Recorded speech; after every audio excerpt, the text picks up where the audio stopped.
حضرت عمر نے حضرت فاطمہ کے گھر کا دروازہ جلایا۔ رافضیوں کی طرف سے یہ پروپیگنڈا ہوتا ہے ربیع الاول کے مہینے میں، کیونکہ اسی ربیع الاول کی جب چاند نظر آیا تو پہلی تاریخ جب ہوئی تو میں نے فیس بک پہ ایک پوسٹ لگی ہوئی دیکھی جس میں یہ تھا لکھا ہوا تھا کہ پہلی ربیع الاول کو جو ہے وہ حضرت عمر نے جو ہے حضرت فاطمہ کے گھر کا دروازہ جلایا تھا یا گرایا تھا۔ اگر اس بات کو مان لیا جائے اور ایکسیپٹ کر بھی لیا جائے تو اس وقت ہم جب ان سے سوال کرتے ہیں کہ مولا علی کہاں تھے تو یہ بچکانہ سا جواب دیتے ہیں کہ حضور نے منع کیا تھا کہ تم نے جو ہے وہ خلفاؤں کے ساتھ جو ہے وہ مطلب کوئی اختلاف نہیں کرنا ہے، کوئی لڑائی جھگڑا نہیں کرنا ہے، تو اسی وجہ سے مولا علی جو ہے وہ امت کے وسیع تر مفاد میں جو ہے وہ خاموش ہو گئے تھے اور انہوں نے کچھ نہیں کیا۔ یعنی حضور نے یہ منع کر دیا تھا کہ فاطمہ کو بھی اگر کوئی تکلیف پہنچائے تو تم نے کچھ نہیں کرنا، جس کے لیے نبی اسلام یہ کہہ رہے ہیں کہ اگر جس شخص نے فاطمہ کو تکلیف دی اس نے مجھے تکلیف دی، فاطمہ میرے جگر کا ٹکڑا ہے۔ لیکن مولا علی کو منع کر دیا کہ تم نے اگر کوئی شخص فاطمہ کو بھی تکلیف دے تو تم نے اس کے ساتھ بھی کچھ نہیں کرنا ہے، اس کی کوئی سینس ہی نہیں بنتی ہے۔ دوسرا اس کا جواب یہ ہے کہ اگر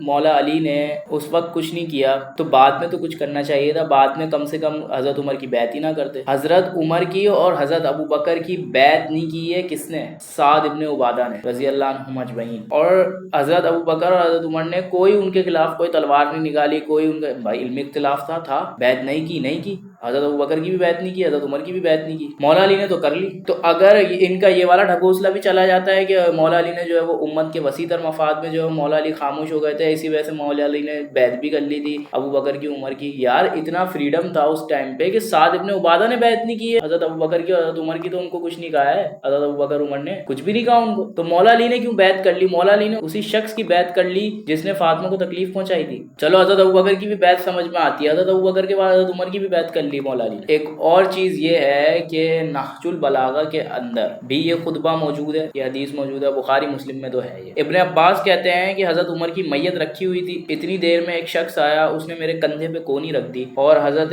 عمر کے لیے تعریفی کلمات کہے۔ اس میں یہ الفاظ تھے کہ اے عمر ابن الخطاب، خدا تجھ پہ رحم کرے۔ مجھے پتا تھا کہ تم اپنے ان دو ساتھیوں کے ساتھ جا ملو گے۔ کون دو ساتھی؟ رسول اللہ اور حضرت ابو بکر۔ میں نے بارہا رسول اللہ سے سنا تھا کہ میں ابو بکر اور عمر داخل ہوئے، میں ابو بکر اور عمر نکلے، میں ابو بکر اور عمر فلاں جگہ گئے، اور میں یہ خواہش کرتا ہوں کہ قیامت کے دن تمہارے اعمال اس قابل ہیں کہ میں اللہ کے حضور تمہارے اعمال کے ساتھ پیش ہوں۔ یہ کون کہہ رہا ہے؟ مولا علی کہہ رہے ہیں حضرت عمر کے لیے۔ شیعہ کی کتاب میں اس کو انہوں نے جو ہے وہ فلاں فلاں کر دیا ہے کہ فلاں بندے نے فلاں بندے کے لیے یہ بات کہی، نہ مولا علی کا نام لیا ہے نہ حضرت عمر کا نام لیا۔ جس طرح یہاں سنیوں میں بھی ہوتا ہے، امام ابو داؤد جو ہے وہ کئی جگہ پہ جو ہے وہ بنو امیہ کے جو بڑے حکمران ہیں ان کے نام چھپا لیتے ہیں، اور بڑے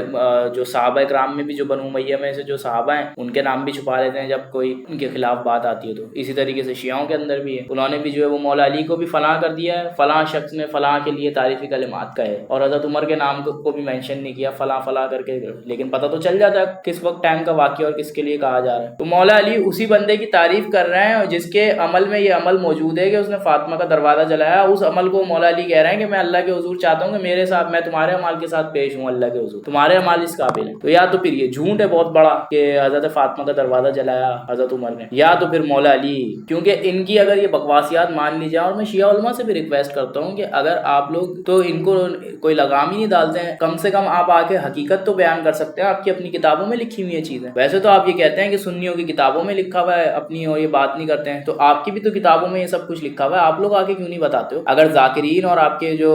غالی قسم کے شیعہ ہیں اور یہ اس طرح کی بکواسیات کر رہے ہیں تو آ کے ان کو کنڈیم کرو، کم سے کم آ کے ویڈیو میں بیان ہی دے دو اس کے حوالے سے کہ یہ غلط بول رہے ہیں، ایسا کچھ نہیں ہے۔ لیکن ان کو بھی پتہ ہے یہ کیش کرواتے ہیں، اصل میں اپنے فاسد عقیدوں کو اور فرقہ واریت کو زندہ رکھنے کے لیے یہ سارے کام ڈالے جاتے ہیں، اور چاہے رافضی ہوں چاہے اہل سنت میں گھسے ہوئے ناصبی ہوں، دونوں کا کام ایک ہی ہے، دونوں ہی جو ہے نا وہ بنو امیہ کے جاری کردہ مشن کے اوپر چل رہے ہیں۔ ایک بنو امیہ کی ان غلط ایکٹیویٹیز کو جو انہوں نے اس وقت مولا علی پہ لعنت کی اور مولا علی سے محبت کرنے والوں پہ لعنت کی، اس کو سپورٹ کرتے ہیں، اور دوسرے آج جو ہے وہ مولا علی سے محبت کرنے والوں پہ لعنت کرتے ہیں۔ یعنی صحابہ کے اوپر لعنت کس کی بدعت ہے؟ بنو امیہ کی۔ اس کے اوپر آج کون چل رہا ہے؟ شیعہ رافضی، اور دوسرے جو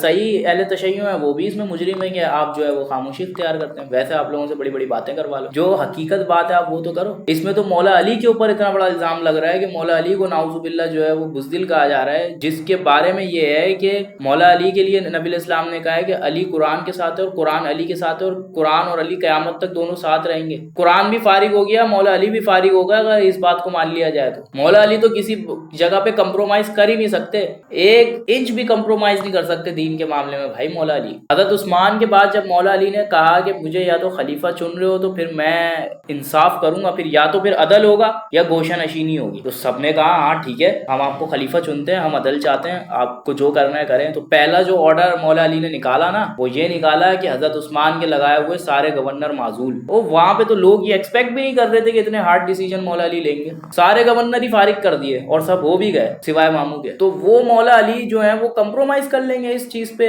کہ حضرت عمر جو ہے وہ فاطمہ علیہ السلام کو تکلیف پہنچائیں اور حضرت علی جو ہے وہ خاموشی اختیار کر لیں، نہ صرف خاموشی اختیار کر لیں، ان کی خلافت میں چیف جسٹس کا عہدہ قبول کر لیں، ان کی بیعت کر لیں، ام کلثوم اپنی بیٹی سے ان کی شادی کر دیں۔ اس پہ بھی ان کے ڈرامے بازیاں چلتی ہیں۔ پہلے تو یہ مانتے نہیں تھے کہ ام کلثوم جو ہے وہ حضرت عمر کی بیوی ہیں، اس کے بعد جب ان کی کتابوں سے نکل آیا تو اب یہ آگے بیان بازیاں کرتے ہیں کہ پتہ نہیں کون سی مجبوری تھی مولا علی کی جو ہے انہوں نے ان سے شادی کر دی حضرت عمر سے ام کلثوم کی، یعنی مولا علی کو مجبور بنا دیا۔ وہ علی جو قرآن کے ساتھ ہے اور قرآن علی کے ساتھ ہے اس کو مجبور بنا دیا، یعنی قرآن بھی مجبور تھا اگر علی مجبور تھا تو۔ مولا علی بھائی سینٹر ہیں امت کا، اور مولا علی بتائیں گے کہ کون حق پر ہے کون غلطی پر ہے۔ جن کے ساتھ مولا علی کی دوستی ہے ان کے ساتھ ہماری دوستی ہے بھائی، اور جن کے ساتھ مولا علی نے جو ہے وہ اختلاف کیا ہے اور جن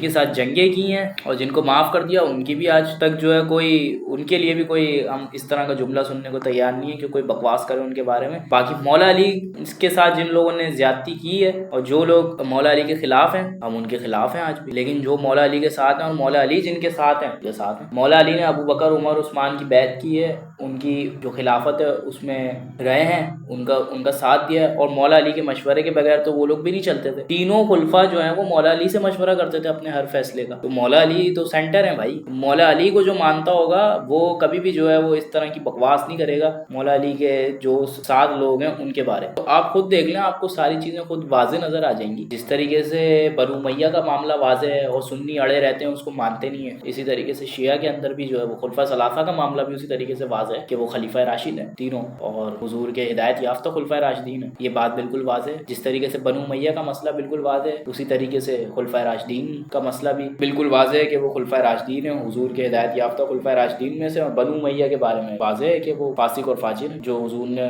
ان کے لیے پیشن گوئی کہی تھی کہ وہ مولا علی کے خلاف کھڑے ہوں گے، وہ ہوئے ہیں کھڑے مولا علی کے خلاف۔ تو جو لوگ مولا علی کے ساتھ ہیں ہم ان کے ساتھ ہیں، اور جو مولا علی کے خلاف کھڑے ہوئے ہیں ہم بھی ان کے خلاف ہیں۔ جزاک اللہ خیر۔